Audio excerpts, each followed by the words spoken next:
Our guest today is Dr. Jim Whitmire, a gifted minister of music, director, and longtime servant in worship ministry. With a career spanning over 5 decades, Dr. Whitmire has faithfully led music and worship at some of the nation's most impactful churches, including where he serves currently at Crossroads Baptist Church. He has a deep love for the gospel and a passion for excellence in music and drama. Jim, it is always good to have you here on Bot Radio Network. Oh, thank you, Byron. I appreciate your having me, and I enjoy being with you. Well, we have been friends for so long. I know it. You remember me when I was just a... knee-high. Well, I was in high school. I was a junior in high school when I first met you. Many, many years have gone by, and you're still serving the Lord, taking trips to Poughkeepsie, New York. Yes. And so we're going to talk about, we share with our friends on some previous shows about this passion play, the Mid-America Passion Play, packing your bags and traveling to Poughkeepsie. Now we want to have a time of report, a time of praise, and just share with the great things that our God has done through that time.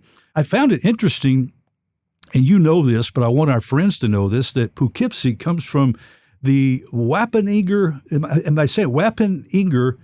I might be saying it wrong, forgive me. You could say it any way you want to. Native American language, and it means the reed-covered lodge by the Little Water Place. Really? Yeah. Did you know that? No. And this was interesting, too. After the Revolutionary War, when Kingston was burned, Poughkeepsie served as the second capital of New York State. In 1788, notable figures like Alexander Hamilton and John Jay convened there to ratify the U.S. Constitution, which officially admitted New York as the 11th state of the Union. It's filled with history. The Franklin Delano Roosevelt home is in Hyde Park, which is just 15 minutes north of Poughkeepsie, and the Great West Point,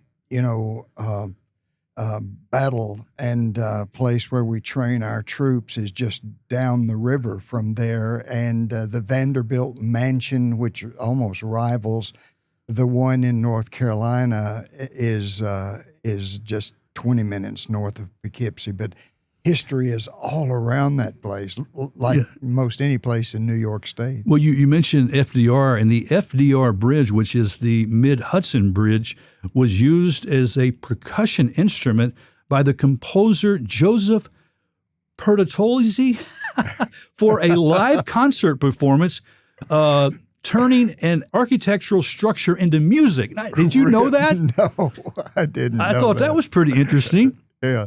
And then, of course, the walkway over the Hudson spans over almost 1.5 miles. Yeah, we walked that. Did you? Yeah, we walked it. 212 feet over the river. Yeah, it's absolutely beautiful what they have. A lot of our people did it every day. Originally, it was created as a railroad bridge that was completed back in 1888. It's transformed into the world's longest elevated pedestrian bridge since 2009.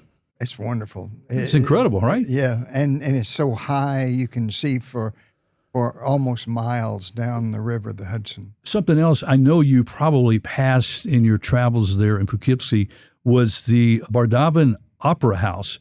It was built back in 1869, and it's New York State's oldest continuously operating theater right there in Poughkeepsie. Yes, it's just down the block from the church where we performed the Passion play.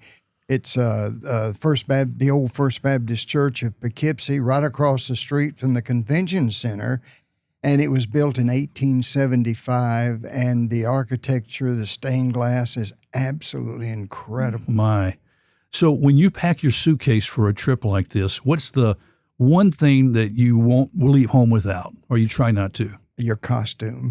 Your costume. Yeah. Although those were taken ahead, but they did help us, by packing some things in their suitcases so we didn't have to ship them up there. Yeah. But we had 74 really who went and paid their way to go up there, and we combined our 74 people with 42 of theirs. Tim Kettler and Scott and Karen Sturdivant and Lisa Kettler and I went up there 4 or 5 trips during January through April to work with them, to block scenes and so forth. And once we got up there with our group, it just gelled into place quickly. Was it 3 days or 2 days? We did 5 performances, plus we opened the dress rehearsal for a Hispanic, like we did last year with the Passion play at the seminary. And so really we did 6 performances, because with the dress performance, we didn't have to stop. But it was introduced by the missionaries from Uruguay who happened to travel up there and be there with us. They have retired now and live in Alabama, but they came up and he translated in Spanish, and we had the whole play translated above the proscenium in Spanish. So we had, and they advertised it as free. That was the one performance that wasn't ticketed. Nice. And so you got a pretty good audience for that?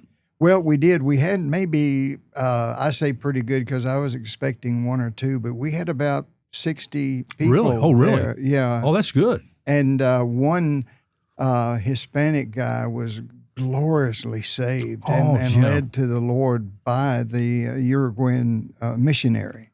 Well, praise the Lord for that. You know, as I mentioned, over your career spanning over 50 years, long and fruitful ministry, Jim, can you maybe share just a bit about how you feel about this season that you're in your life right now and still going strong for the Lord? First of all, I'm very grateful that God has given me the strength to do this, because I can't imagine sitting at home or being an invalid at this time, and I'll work, as long as I'm needed or as the Lord can use me.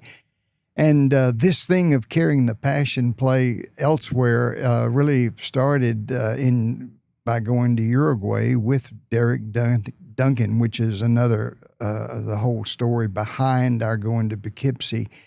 And by the way, Pastor Derek has been on the show and sat right here where you are. Is that right? Yeah, he has been. Yeah. Great man of God. Died 2 years ago of cancer.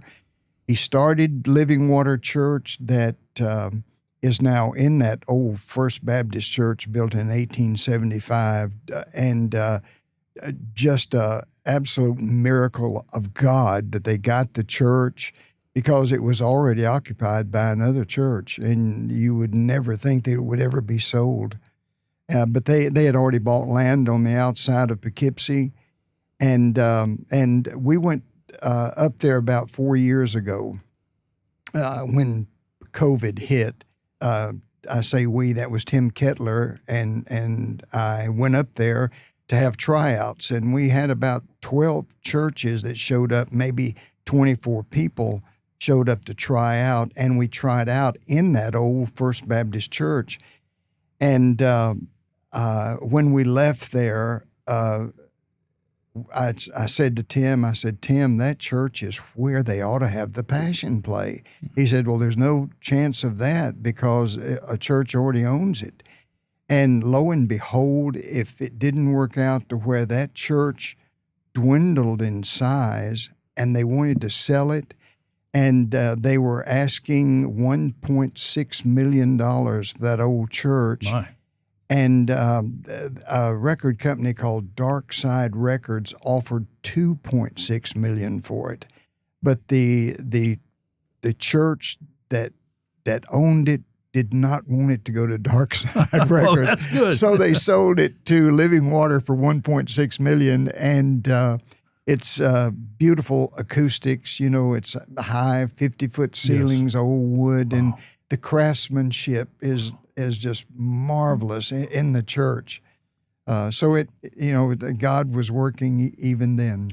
How do you prepare, spiritually, creatively, for something like this? Talk about that part. Well, it's been 70 years in the making. I started directing music when I was in the 10th grade. I was 15 years old in Portsmouth, Ohio. My dad was a steam fitter and was working on the hydrogen bomb plant up there in the hills north of Portsmouth, Ohio. It was sort of a secret thing, but we lived in Piketon, which was a little town there, and I went to high school there. And so I think just through the years of doing passion plays at Bellevue, of taking the passion play to Uruguay, you know, and we've seen it work in other churches with First Baptist Church Jacksonville. I did a passion play in the 9 months I was at First Baptist Church Dallas. I did a passion play there for them. It was a very small one, but I mean, goodness, they were up to anything. And in fact, my son Josh played Jesus for that one. But it's just of seeing people come to the Lord, and it is a marvelous way to tell people about Jesus. But another thing is what it does to the people on stage. This has been, the last 6-7 years or so, we've been doing it at Mid-America Seminary. Right. And Crossroads Baptist Church plays the biggest part in that, but we get the biggest blessing. I mean, it builds our Awanas, it builds the community in the church, because they worked all of those weeks and months, and then they get sort of in the battle of the performances, and they keep wanting to see one another. And that's the reason my grandkids go to Awanas at Crossroads, is they were brought into the church through being in the Passion Play. How about that? So the people at Living Water, I'm sure that your team, the 76 that went, you built some special ties there. You had to have. Yes. In fact, they had the hotel where we stayed was right across the street next to the convention center. So every day when we went to rehearsal in the afternoon or did other things, we just walked across the street, and they fed us lunch and supper every day. We were up there. We ate in the fellowship hall, and breakfast was on our own. And we grew to love them. And of course, it's like being in the battle, putting on the full armor of God. And we're going to have a sort of a get-together meeting the night of September the 6th, Saturday night, when Pastor Anthony Patton, the pastor of Living Water Church, he was sort of chosen by Derek and built up and mentored him. Right. He and his wife Janice are going to come down, along with Derek Duncan's wife Dana. Oh, yeah. And her new husband Joe Van Steenberg are coming down, and we're going to share stories and things that we saw and decisions that were made. And then Anthony, the pastor of Living Water, will be preaching at Crossroads Baptist Church the next morning, September the 7th. Okay. At 9:30. You've done these type of performances in many, as we've mentioned. What was unique? What was something that stood out to you about being in Poughkeepsie? The first thing that comes to mind is the audience. The church is small. It seats comfortably about 250. Mm-hmm. It could swell to as many as 300. Right. It looks like it would hold many more, but the audiences I thought would be.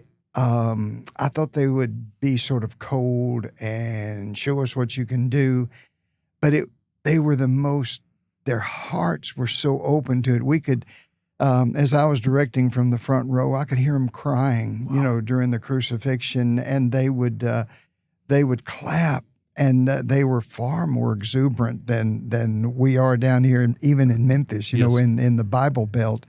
And I think that's the thing that surprised me the most, is they were so hungry. They reminded me of the Uruguayans when we did it for them. They were so grateful for everything. And we heard many wonderful comments from them. Yeah. What was that moment after you've been there and you said, Now I know, God, why you brought us here. Was that one of them? Yes. In fact, when you say you're going to do something like that, you sort of jump off a cliff. And I think God told me to jump off that cliff, but I still had to do it. And then when we landed, we landed in God's hand, and it did everything that we wanted it to do. Mm-hmm. We left costumes, we left props, we left the stage up there with them so they could do it year after year. And what's unique about that stage is that's the stage that Derek built himself. Yes, that is the most wonderful story. At Bellevue, I had an idea that it would be great to take the Passion Play to another country. Excuse me.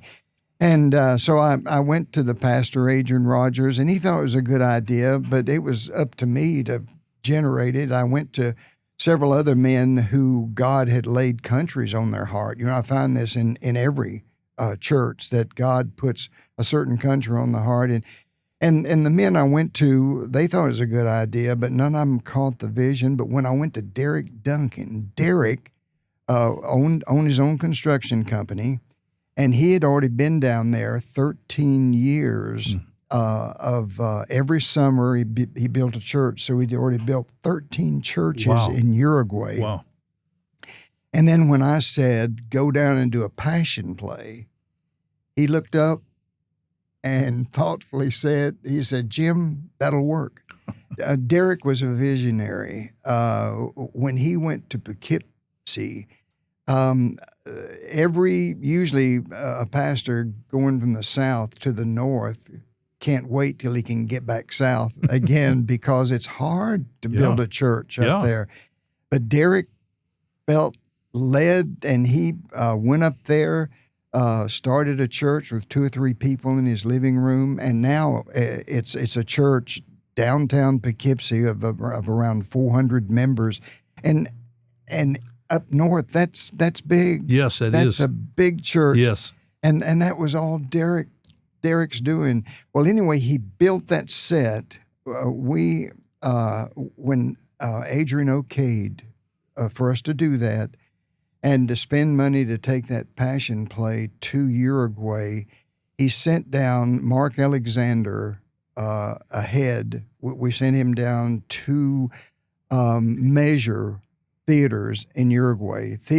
Uruguay and Argentina used to be combined, and at the turn of the century, they were part of the Habsburg Empire from Europe. And Argentina and Uruguay are 2 European countries set into a South American culture. In other words, they're not like Brazil or Venezuela or Chile or any of those, or Mexico. They are 2 European countries, and they think European. Their children, when they go away to college, they go to Italy. So the Habsburg Empire built a beautiful theater in every city in Uruguay and Argentina, and they sent curtains from Italy that they had made, and every stage is about the same size. So when Mark Alexander measured those stages, he designed one set that could be folded up, put on a truck, carried to another one, and it would fit anywhere. And I found out that set fits First Baptist Church Jacksonville. It fits Poughkeepsie, But anyway, Derek built that set with his men, and FedEx paid to ship it down there to Uruguay that first summer. And of course, summer down there is winter. Right. So we nearly froze to death when we went down there, but it was marvelous. But the country, when the 2 weeks were over, we had 513 professions of faith. Wow. And the missionaries were just flabbergasted. Yeah. And they the government came to us, though. We were going to leave the set down there because we wanted to go the next year. Yeah, they didn't want you to. No. They said, no, you've got to take it back. And we said, but it's free. They looked at us and they said, nothing is free. So I guess they thought we had somehow sold it to them or Yes, taken money under right. the table. Well, anyway, we had to ship that set back, and it was stored in Bellevue's warehouse for the next 5 or 6 years. I bought that set from them for First Baptist Church, Jacksonville. We used it for 6 or 7 years. Now, remember, this is a set that Derek had built with his hands. He had signed the bottom of it. Yeah. We'd used it in Uruguay. And so when I came back to Memphis, Jacksonville, First Baptist had still used it for 2 or 3 more years. Finally, they called me and said, we're not going to do the Passion play anymore. Would you like to have the set? I said, absolutely. So I sent Tim Kettler down there. He picked up that set on a truck, he and Bill Hemming, and they brought it and stored it in Tim Kettler's barn in Nashville. So it was stored some years there. And then when we had the idea, talking with Derek about doing the Memphis Uruguayan Passion play in Poughkeepsie, we trucked that stage up there, and it fit in Living Water Church. That just shows you in the providence and creativity of our great God, how he uses his people, and how that just fit, and how that was part of now as part of the Living Water Church community, because they are planning on doing this again, aren't they? Oh, yes. They plan to do it as an outreach. It's a beautiful outreach for their they sent down 6 people year before last, or last year, the last time we did, it was last year, when we did the Passion play at seminary.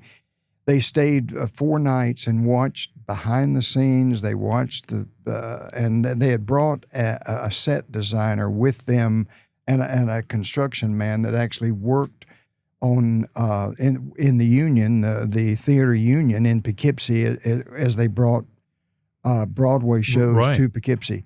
And he's the one that built the set. And when they left last year, he looked at me and he said, our set's going to be prettier than yours. And I said, go for it. It was absolutely unbelievable. Oh. You can see all of this on YouTube. Okay. If you just type in Poughkeepsie Passion play, it has now 5 performances on there. And I think if you pick the one on Sunday or any of those, you'll see the set, you'll see the play, you'll see the pastor as he plays a villain. He loves the theater, and he loved the. He could have played Jesus, he could have played Caiaphas, he could have played any part, but he was the second Pharisee. Second Pharisee. Behind the scenes, you mentioned that just now. Any personal behind the scenes, humorous or unique, fun stuff that happened?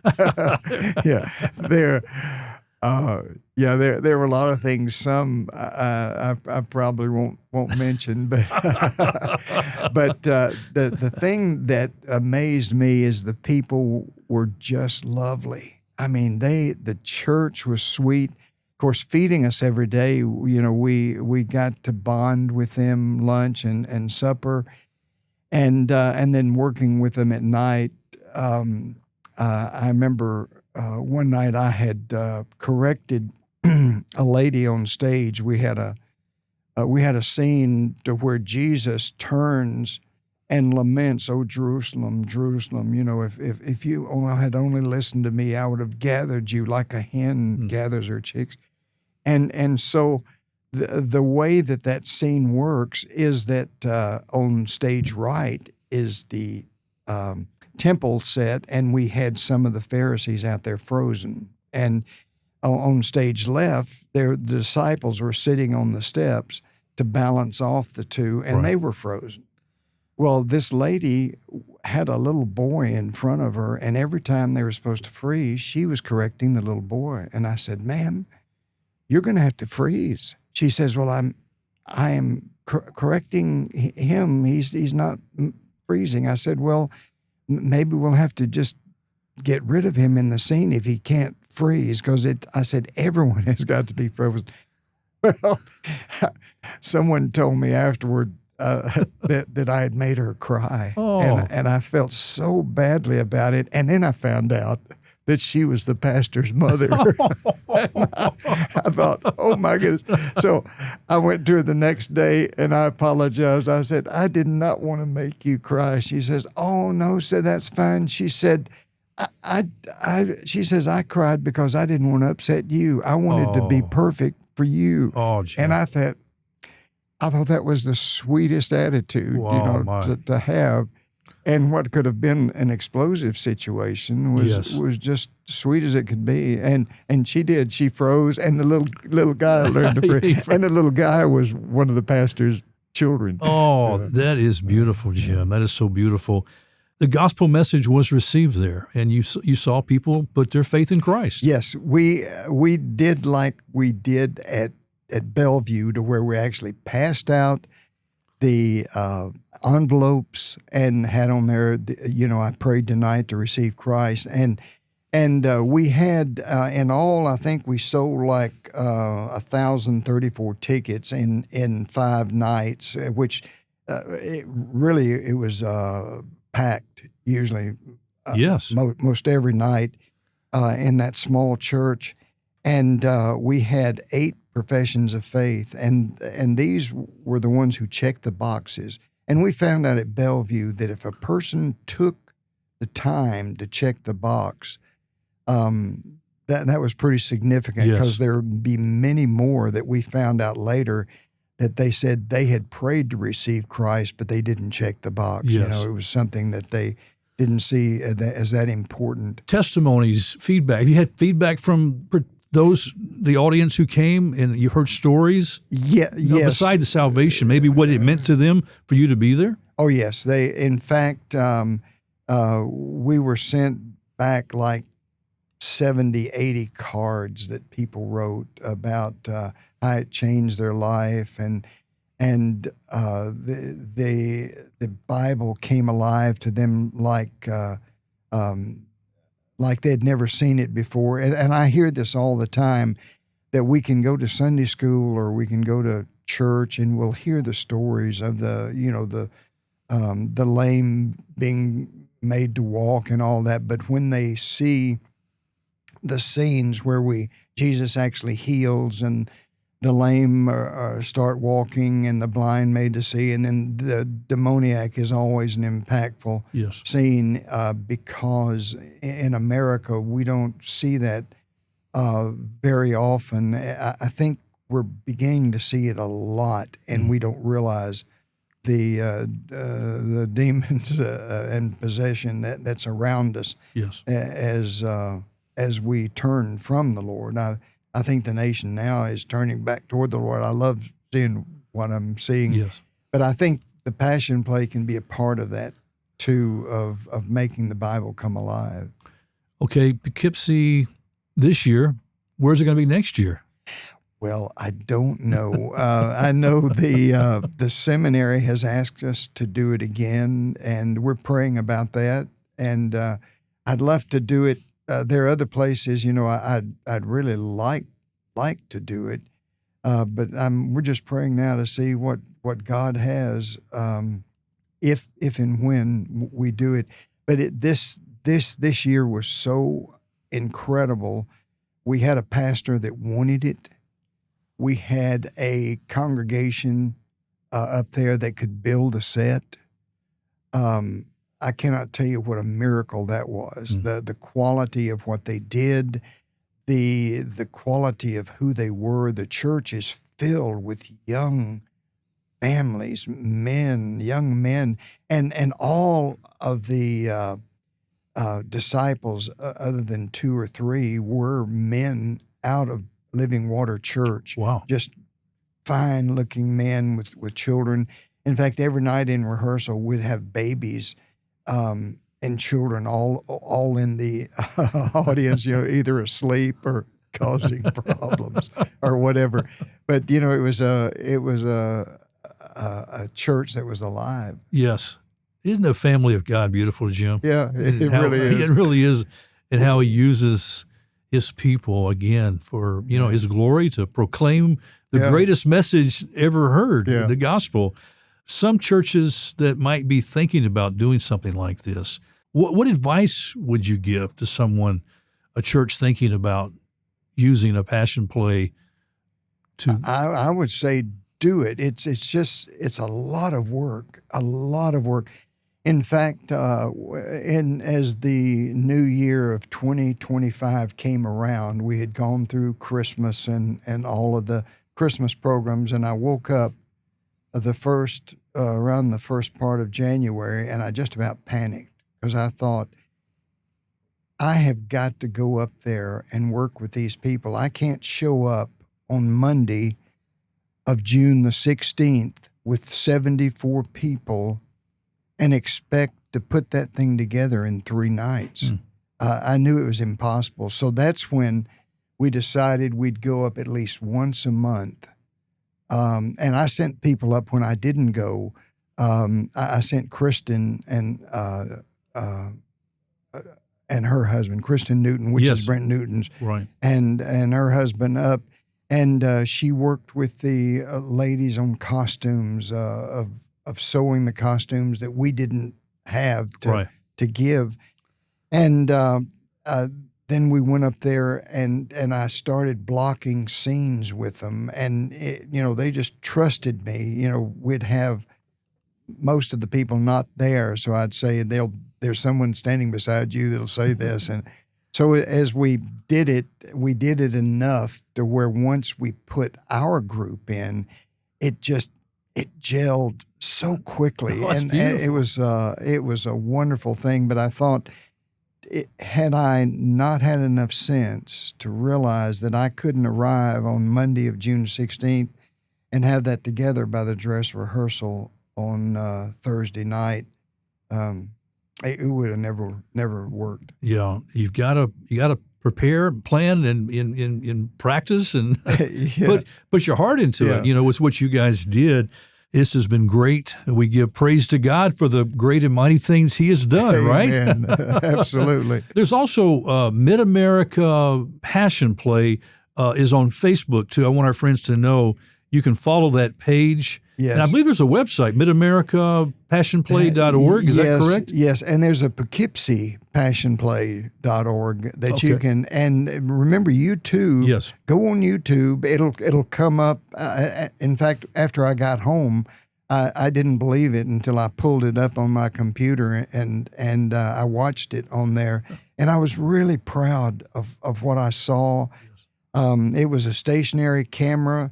But I sort of like that because you see the whole stage, you see the way it is staged, right? And it was powerful, nice. and the people, their hearts were right; they were in it, and I think they're going to plan to do it themselves next year. Yeah, and I think they can. I believe they can. They've been trained by the maestro. That's very kind. Well, it's been so nice to have you on the show today. We're going to have to wrap it up, but thanks so much for stopping by, It's Jim. always good to be with you, Byron. Thank you. God bless you. Well, friends, that's all the time we have on this edition of Mid-South Viewpoint here on Bott Radio Network. Thanks for listening. Thanks for watching. I'm Byron Tyler. We'll talk to you next time. Bye-bye.